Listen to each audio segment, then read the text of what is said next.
सध्या मला बरेच जण विचारत आहेत युद्धाची परिस्थिती काय आहे तिकडे. तर खरं सांगू का, तर युद्ध चालू होऊन आता 1 महिना ओलांडून गेला आहे. इकडे काहीच फरक असा मला जाणवला नाही. अगदी पहिल्या दिवसापासून जसं सुरळीत चालू आहे तसंच आत्तापर्यंत चालू आहे. हा फरक पडला आहे तो मनामधल्या भीतीला, कारण सुरुवातीच्या काळामध्ये खरंच मनामध्ये खूप भीती वाटत होती. पण आता ती पण निघून गेली आहे, कारण बदल असा काहीच होत नाही आहे. जसं रेग्युलर पहिलं चालू होतं तसंच आत्ता चालू आहे.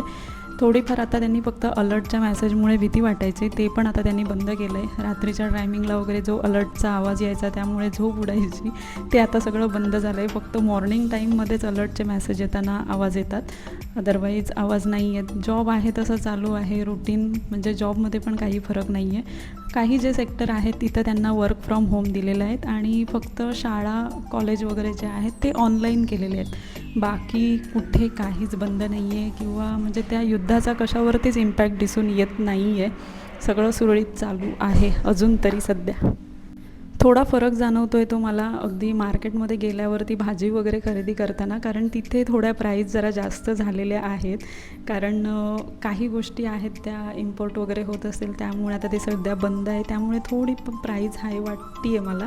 पण बाकी असं जास्त काही फरक पडलेला नाही आहे, सगळं नॉर्मल आहे. आता बघू अजून किती दिवस हे युद्ध चालू राहतं आहे.